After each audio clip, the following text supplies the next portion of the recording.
Ok, bienvenue dans cette masterclass. Aujourd'hui, on va voir comment est-ce qu'on peut automatiser la création de hooks avec ChatGPT. Donc avant de commencer, on va prendre comme exemple dans cette masterclass LinkedIn à chaque fois. Mais évidemment, ça marche aussi bien pour X, pour YouTube, pour Instagram, pour tout ce que tu veux en vrai. Bon alors rapidement, peut-être que tu n'es pas bien au courant de ce que c'est un hook, de à quoi ça sert, de comment ça fonctionne, est-ce que c'est vraiment important ou pas. Justement, on va en parler juste en 30 secondes parce que c'est vraiment quelque chose d'important. Alors le hook en français, on traduirait par une accroche. Les premiers mots, les premières phrases d'un texte qui accrochent l'attention des gens. On va aller sur LinkedIn. À chaque fois, il n'y a que les 2 premières lignes qui sont affichées. Et il faut cliquer sur plus pour voir les autres lignes à chaque fois. Donc pareil pour tous les posts, on va redescendre. Lui c'est pareil, lui c'est pareil, lui c'est pareil. Il peut y avoir 3 lignes si jamais tu colles tout ensemble. Mais hormis ça, ça n'arrive pas. Ça veut dire quoi? Ça veut dire que si je fais un super post, hyper intéressant, intelligent, avec du bon contenu, bref, vraiment un super post, mais que mon accroche elle est mauvaise, que mes 2 premières phrases elles sont pas intéressantes, je vais avoir une toute petite partie des gens qui vont cliquer ici sur plus et qui vont lire le texte en entier. Donc ça veut dire que ces 2 premières phrases elles sont beaucoup plus importantes que tout le reste du texte. Alors je vais te montrer quelques exemples qui sont bien réussis pour que tu vois un peu ce qu'on peut faire. Regarde, et là typiquement on est sur une bonne accroche. Apple est une secte et elle manipule tous ses membres. Et je le prouve. On a envie de cliquer sur plus pour comprendre pourquoi ce serait une secte. Lui aussi, tu vois, j'aime bien. Et la semaine dernière, 2 ados de 14 ans sont venus me voir avec une demande pour le moins inattendue. Ça crée de la curiosité, on ne sait pas ce qui va se passer, on a envie de savoir, donc on clique sur plus. Bref, t'as compris, un hook, c'est une petite phrase, ou 2 phrases en l'occurrence, qui attise la curiosité et qui donne envie de lire. Bon après, le vrai problème avec le hook, c'est que non seulement ça prend du temps à en trouver un bon, trouver le bon angle, trouver les bons mots et bien le formuler, ça prend du temps, mais deuxièmement, c'est pas facile, on n'y arrive pas toujours. Et souvent, on a des mauvais hooks, des accroches qui ne sont pas vraiment captivantes. Donc on va l'automatiser non seulement pour gagner du temps, mais aussi pour avoir de meilleurs résultats. Et donc une meilleure visibilité sur LinkedIn ou sur YouTube ou ce que tu veux. Alors, je t'ai fait un prompt, mais attention, le prompt n'est pas complet. Pour une raison toute simple, c'est plus un modèle de prompt plutôt qu'un prompt, parce que c'est le genre de tâche où tu ne peux pas avoir un prompt copier-coller. C'est une tâche qui est un peu subtile, qui est un peu fine. Et donc, si tu veux des vrais bons résultats, il va falloir que tu crées le prompt toi-même avec des exemples de ta niche, de ton domaine, de ton secteur. Parce que évidemment, les hooks sont pas du tout les mêmes selon si tu es dans le domaine du sport ou dans le domaine de l'éducation ou dans le domaine des échecs. Mais bon, t'inquiète pas, on va le construire ensemble, je vais te montrer comment faire étape par étape. Alors, voici le prompt. On peut faire un copier-coller. Juste comme ça, je sélectionne, je fais CTRL-C, je vais dans ChatGPT, je fais une nouvelle conversation, je colle et voilà. On a le modèle de prompt qui est ajouté. Alors tu remarqueras évidemment qu'il est en anglais.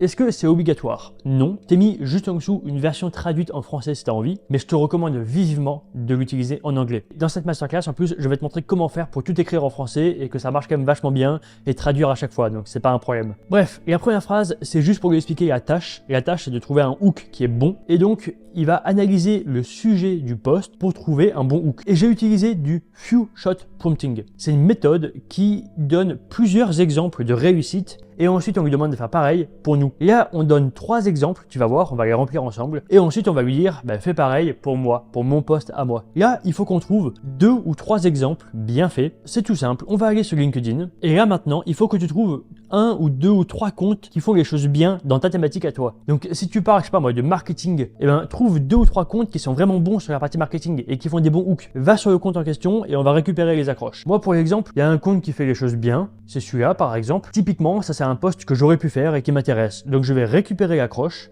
je vais dans ChatGPT et je la colle juste ici. Voilà, on garde les sauts de ligne, c'est bien comme ça. Et là, il va juste falloir que je donne le sujet en quelques phrases. Pas compliqué, hein. Là, son post, il parle de quoi? Je vais même l'écrire en français pour te montrer comment je fais un peu. ChatGPT, non, Perplexity, Mac. Tu vois, c'est tout simple comme phrase.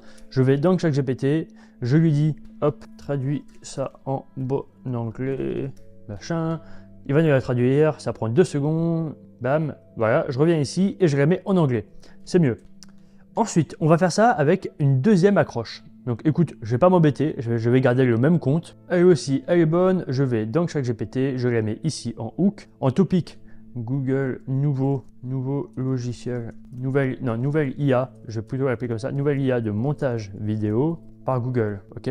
Bon, là, je te conseille de mettre en pause cette masterclass et de faire exactement pareil que moi. Comme ça, à la fin de la masterclass, tout sera prêt et tu pourras l'utiliser concrètement. En plus, la bonne nouvelle là-dedans, c'est que ce prompt, il va prendre 5 minutes à faire, mais une fois que tu l'as fait, tu pourras réutiliser le même à chaque fois. Pas besoin de le refaire. Ok, on va mettre un troisième exemple. T'es pas obligé. 2 exemples peuvent suffire. Je trouve qu'avec 3, on a de meilleurs résultats. Ok, celle-là, elle est bonne. Je vais dans ChatGPT et même principe, hook, je le mets ici.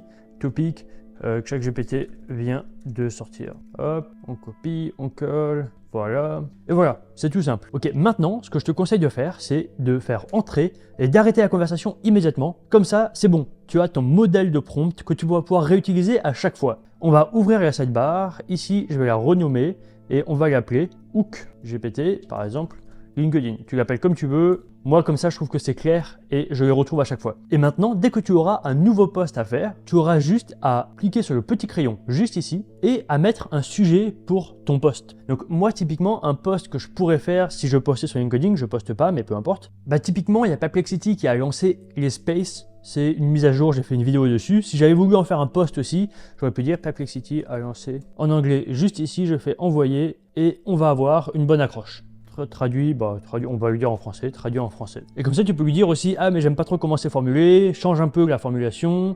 Voilà, typiquement ça propose plusieurs variantes. Bam. Voilà, moi je trouve que jongler, typiquement, ça rend beaucoup mieux que aller-retour. Et donc en 30 secondes, tu peux avoir une bonne accroche. C'est ça aussi qui est important à comprendre, ça ne sert à rien de mettre 25 exemples différents. Ce qu'il faut simplement mettre, c'est quelques bons exemples, quelques bonnes accroches qui sont vraiment intéressantes. Voilà comment faire. Alors ce que je voulais vraiment te montrer avec cette masterclass, c'est pas tant juste comment faire pour LinkedIn, tu vas pouvoir faire pareil avec ce modèle de prompt pour YouTube, pour Instagram, ou même pour un script complet, ou pour un post LinkedIn complet. Je ferai une masterclass bientôt là-dessus, mais on pourrait utiliser le même système pour créer des posts LinkedIn de zéro. Donc je te conseille de prendre ce prompt, on revient dans School, tu prends le prompt, bam comme ça, tu copies-colles, tu vas dans ChatGPT, tu mets quelques exemples de ta thématique, des comptes à toi que tu aimes bien, et voilà, tu auras un bon assistant ChatGPT qui va t'aider à écrire chacune de tes accroches dès que tu as un nouveau post à écrire. Évidemment, est-ce que c'est les meilleurs résultats possibles? Non. Le nec plus ultra, le top, c'est d'utiliser du fine-tuning, c'est-à-dire d'entraîner le modèle sur tellement d'exemples qu'on va réellement modifier les couches de son langage. Bref, donc là, c'est la méthode qui est simple, qui est gratuite, que tu peux utiliser même avec la version gratuite de ChatGPT, et que tu peux faire pour tout et n'importe quoi. Donc voilà, je te conseille de l'utiliser, de la tester, et après tu peux me dire ce que tu en penses, évidemment, hein, il y a les commentaires sous le post de la masterclass,